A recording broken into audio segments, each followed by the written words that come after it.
I actually think that you can say that Rishi Sunak is English. I think that the call everyone a racist memo has seeped through, and that's why he just randomly brought it up.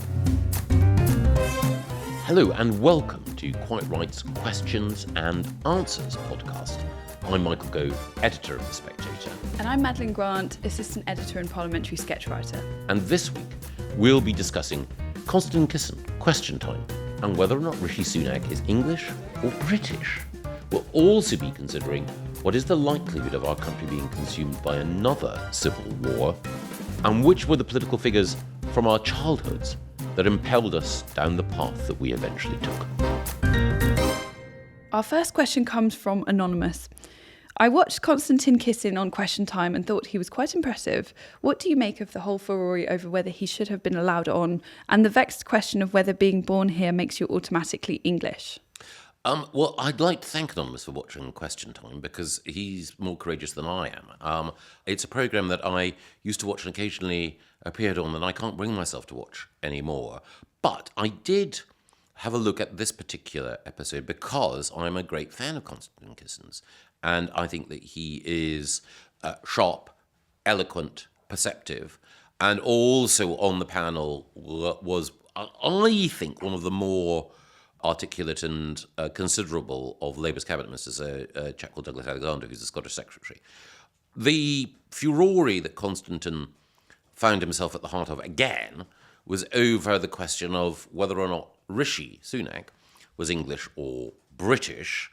When Fraser Nelson put it to you that Rishi Sunak is absolutely English, I said he's what British. did you reply? I said he's British. You said he's a brown Hindu. No, that's How not what I is said. he I said English? he's British. Douglas Alexander thought that because Constantine had said that Rishi couldn't be English because he was brown and Hindu, but that Constantine thought he was British. Yes. Douglas Alexander thought that the reference to brown was a racist dog whistle, and Douglas said, I can read the code here. Constantine affirmed that actually he didn't think it was racist at all, and that he, Constantine himself, being the son of Russian immigrants, A Russian Jew. would never Yes. consider himself English, would only consider himself to be British. I actually think that you can say that Rishi Sunak is English, but I don't think that Constantine Kisson is racist, because I think that this is an area where the terms are so difficult to define with absolute precision that you can have a legitimate debate. And I think that in that debate, if you try to shut it down by always saying, I can smell the racism behind this phrase, that actually is a rather tired attempt to evade difficult questions. I think you can tell from recent media appearances that the Labour Party have been briefed explicitly to start calling their opponents racist. This has happened on a number of occasions. Recently, I think you had it with, there's an MP called Antonia Bance, Yes. who was on Politics Live, and who is she talking to? I think it's someone from Reform UK, and she just keeps saying, like, you're racist. They've been saying it about Matt Goodwin during the Gorton and Denton by-election. So I think there's actually a noticeable shift from a position of, actually, let's try and win people over. For example, the Island of Strangers speech, which basically said, at the cost of annoying some of our core vote in Islington or wherever, we may say things that annoy them, but it may make people in the Red Wall, other parts of the country, provincial England, feel like we're listening.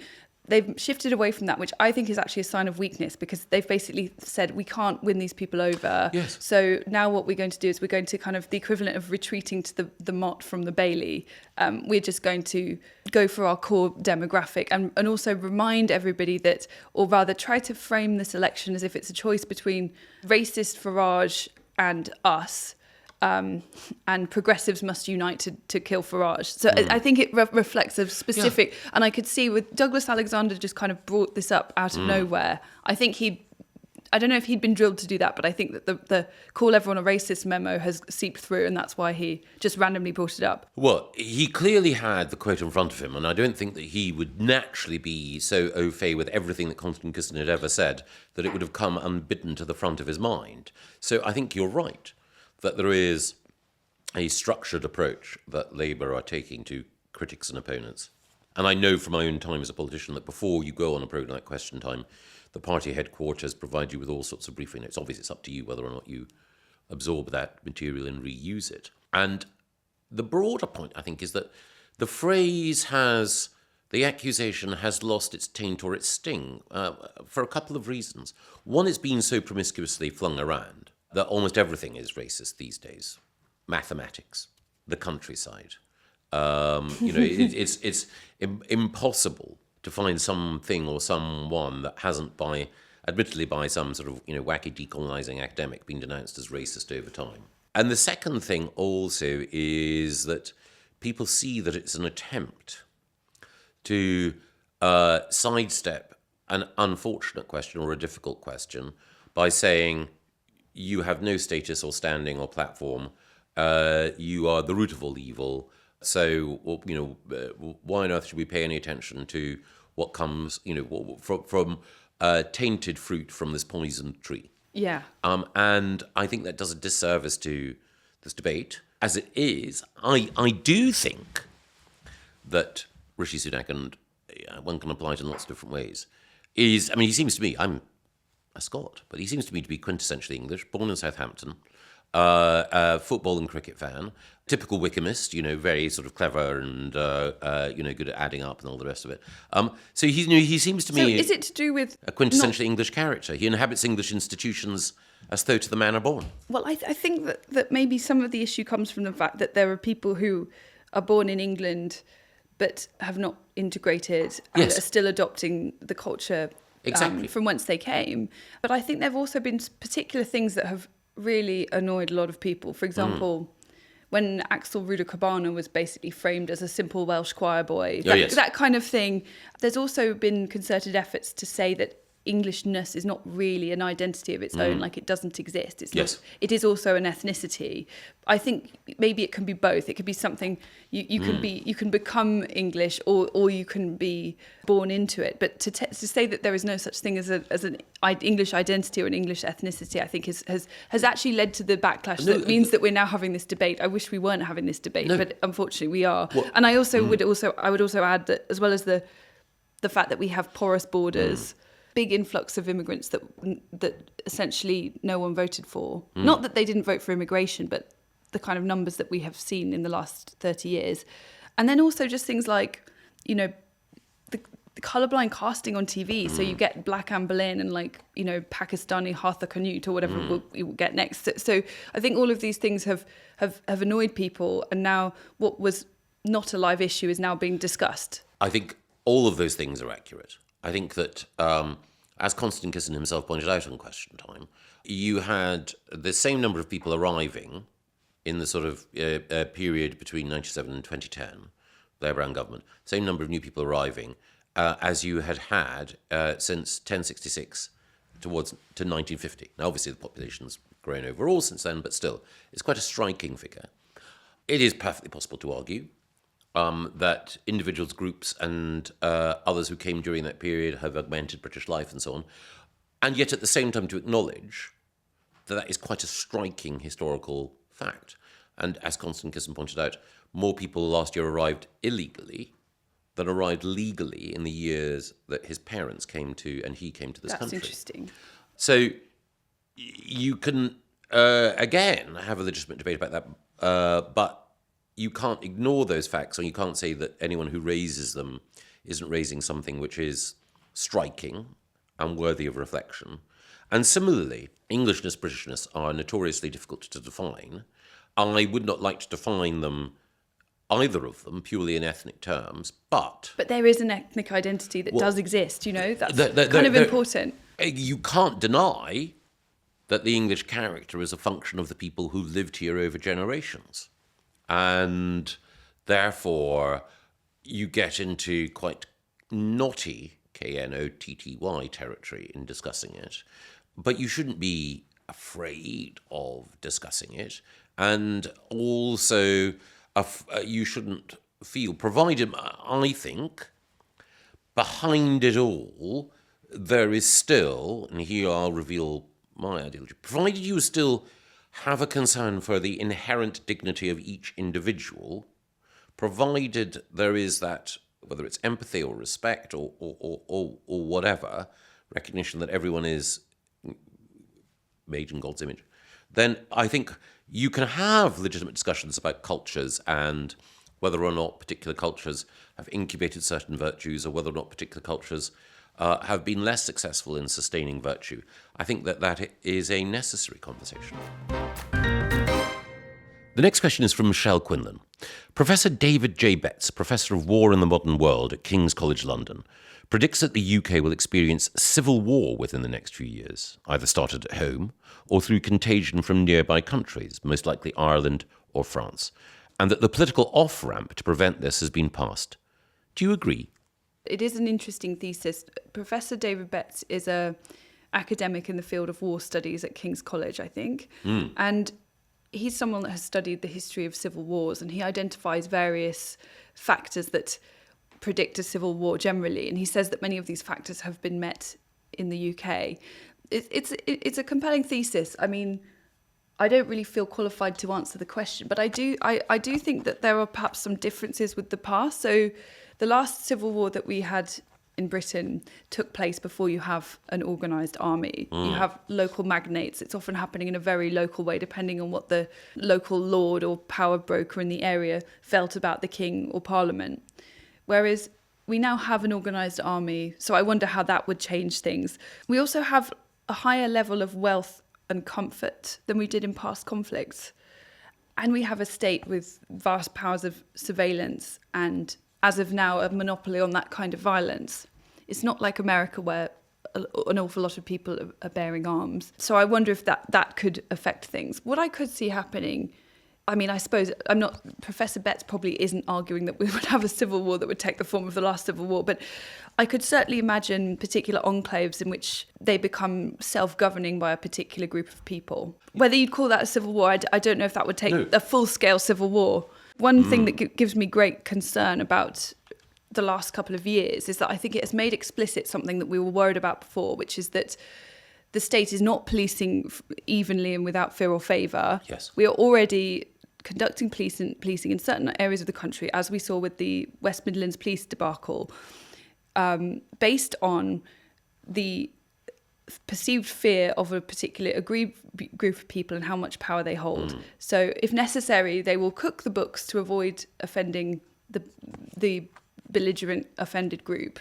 That is not equal justice, and this is now too explicit to pretend it's not happening. That is really terrible because it causes a breakdown in trust between individuals and the institutions that are meant to dispense justice. And once you get that kind of anarchic feeling, I think it does pave the way for people thinking, well, it's not fair, therefore I will take matters into my own hands. I think that sense is definitely there and growing. And David Betts, in his analysis, and it's a fascinating analysis, makes the point that what one may see are people who feel excluded, patronised, condescended to, indulging in acts of either sabotage or resistance to what they consider to be an illegitimate authority which is unsympathetic to their inherited and traditional ways of life, imposing arbitrary authority on them. So he's talking about the trend that you correctly identify and taking it to a level far more boiling hot than that which prevails at the moment. I would like to think that we'll never see civil war in Britain. I'd like to think that Britain as a country still has a gentleness, a tolerance, and aversion to extremes that would mean that it's just uncharacteristic. But I do wonder if I may be too complacent sometimes. And the other thing is that whether or not there will be, the fact that he's using this as a concept to force us to look at some uncomfortable truths about our society, I think is worthwhile. So you don't necessarily need to go along with his conclusions to find aspects of his analysis properly challenging. Yes. I also think it's important for politics and journalism, in which memories are often very short, in which people's interest in history often begins in the 20th century and is mostly concerned with explaining today. I think we often fail to see broader historical trends in what we're living through. So, for example, because politics has felt chaotic and social media makes it feel more so, I think it is really significant that the murders of two parliamentarians, Joe Cox and David Amess, one from kind of far-right extremism and the other from Islamic terror, happened within such quick succession. It was reminiscent of the days when the last time we saw that kind of thing happening was during the IRA period in politics, which I think you can argue was a continuation of the Irish Civil War in the 20s.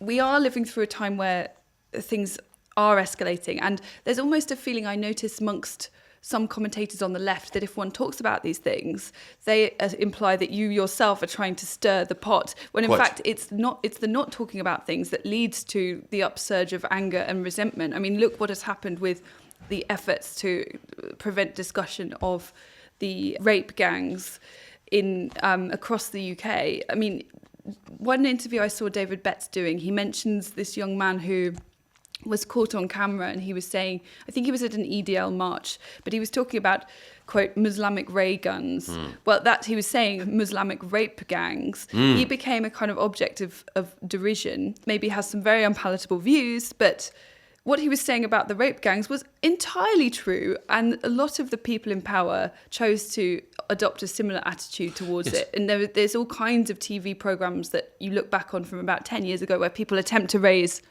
this problem, this terrible stain on our country, and they are again met with like, oh, that's racist, that's a dog whistle. The suppression of the uncomfortable doesn't remove it. It only leads to it developing, growing, becoming an even more profound challenge. I think that's absolutely right. I think the other thing is that in thought experiments like this, generally, as soon as you identify the trends that may point to a particular outcome, by identifying them, you do create the opportunity to deal with them. So in a way, the very fact that Professor Betts is saying that we may have passed the political off-ramp to prevent it should prompt us all to think, well, what are the steps that one might take in order to prevent this outcome coming about? I should just say in passing that last year, almost exactly last year, I read a novel called Fugue for a Darkening Island, written by Christopher Priest, who's a British novelist. Christopher Priest, is best known for The Prestige, which turned into a Christopher Nolan movie. Oh, yes. But Fugue for a Darkening Island, written in 1972, predicts civil war in Britain as a result of ethnic, cultural and migration tensions. And it also has a character in it who becomes Prime Minister who's an ex-Conservative leading the Reform Party. So it is uncanny and chilling. It's a book very much of its time. Some of the language, remember this was 1972, you wouldn't necessarily expect novelists to use now. But he was writing at a time when, of course, as we've just touched on, you had conflict in Northern Ireland. And in 1964 in Northern Ireland, whatever else was going on, you had a bucolic atmosphere. Then, less than 10 years later, you had the Troubles, and that preyed on his mind. So all I would say is that for those inclined to dismiss David Betts and his scholarship, I think it's far better to engage now properly with the warning signs that he has erected, rather than to dismiss him as a lurid speculator, because we've seen in our past a descent from apparent peace to civil strife in our own islands, in our own time, that should act as a warning. Final question is from Martin Thompson. What's the earliest political moment that you remember? Was there a particular event or person that you can recall from your childhood that made you want to work in politics? I remember, I think basically the earliest political events that I can remember were all in 1979. So in 1979, there was a referendum on whether or not Scotland should have a parliament. And also, more conspicuously, the election of Margaret Thatcher. And Margaret Thatcher was elected in May 1979, and I started at my secondary school in the autumn of 1979. So that's my first political memory. But it didn't impel me into politics. I remember as a schoolboy the Falklands War, the miners' strike, and being fascinated by it. But it wasn't the case that I felt that I wanted to get involved in politics as a result of that, even though I was absorbed by it. Yes, I've never wanted to get involved in politics at all. But yeah, probably my earliest political memory was probably the death of Princess Diana, because the press coverage was so great that even I was 5 at the time. My birthday is the day before Princess Diana's death. So I remember my birthday party that year being, a load of people didn't come actually because it was such a national shock and many people were grieving. And I remember one mother even kind of asking my mother if the party was still going ahead. And so Mum replied, well, you know, it's very sad, but I don't think Princess Diana would have wanted the 5-year-old's birthday to be ruined, you know, and this being controversial. I mean, it was a very strange time, and I remember that very clearly. Also remember Tony Blair's election generally, because maybe it's because my parents really didn't like Tony Blair, so there was a lot of conversation about this at home. But there was this... They called it early. They really did not like Tony Blair. From Tony Blair, having grown up in the countryside, I just remember a lot of things happening that felt like we were under attack. Yes. The foot and mouth, the carcasses were piling up and being burnt. So there was smoke in the air because of foot and mouth, and that real sense that the people in Westminster didn't care about the countryside at all. And of course, the Hunting Act. There was a lot of that, just this feeling of having generally wanted to be left alone. These people have a real problem with rural life and they would like to impose their will on us. It's often said that if you reflect on who was Prime Minister when someone was 18, that tells you so much about their own political outlook. Now, by definition, it can't tell you everything, because at any given time, the country will be split down the middle between left and right, and more profoundly even now. But I think you can probably understand some of my political views and some of the political views of other people who were engaged in politics from my generation from the fact that Margaret Thatcher was Prime Minister when I was 18. And in your case, would it have been Gordon Brown? I think so. My birthday is at the end of August, so I would have turned 18 in August 2010. So I don't know if that would David be coalition. Cameron. Yeah, David Cameron. Yeah, because I was too young to vote in that election. And Yeah. are there figures from before being 18? You mentioned Blair. Were there any other figures from that period that stood out in your mind, either as villains or as victims, or I hesitate even to say heroes, or at least semi-admirable? I actually was not that interested in politics when I was a teenager. I was much more Very interested in history and literature than I Even was sounder. in the kind of present day politics. So at university is when I began to be interested. But I sort of...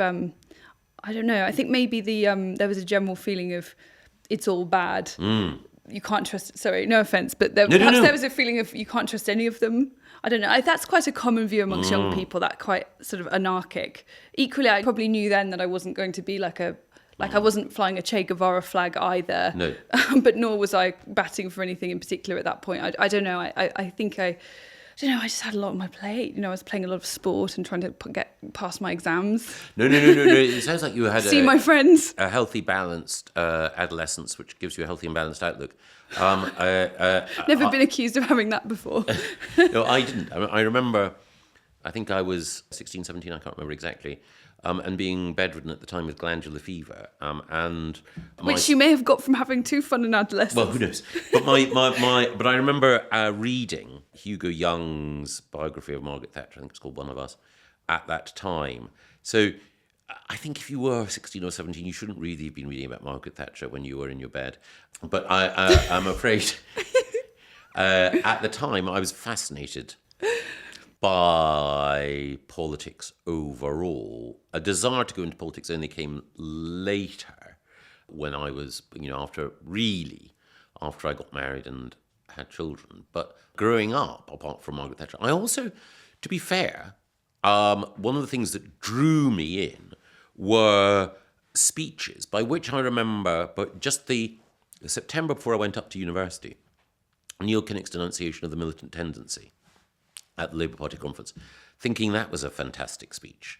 And also remembering or seeing clips of Michael Heseltine at the Tory Party conference and so on. So I engaged in debating. That makes it sound like a sort of vaguely disreputable activity. It probably was at school. So I was drawn towards the fascination with the drama and the theatre of rhetoric. Yes. Though I wonder if there may be a slight difference in our perspectives because of, I think probably in your youth there was a feeling of things were getting better. I don't mean in a disgusting Blairite way, but like, you know, the Cold War had ended, and the Berlin Wall came down and all of that. Whereas for me, a lot of the formative time was periods of massive mistrust in politics. Yeah. You know, the Iraq War, the financial crash, and a feeling that things were perhaps stalling, especially for younger people. I think growing up in the aftermath of the Iraq War and growing up in the aftermath of the Falklands War create very, very different attitudes towards Britain and its future. The Falklands War seems unimaginably long ago. I mean, even Prince Andrew was a hero then. If you'd like to submit your questions for Quite Right next week, you can do so at spectator.co.uk/Quite Right.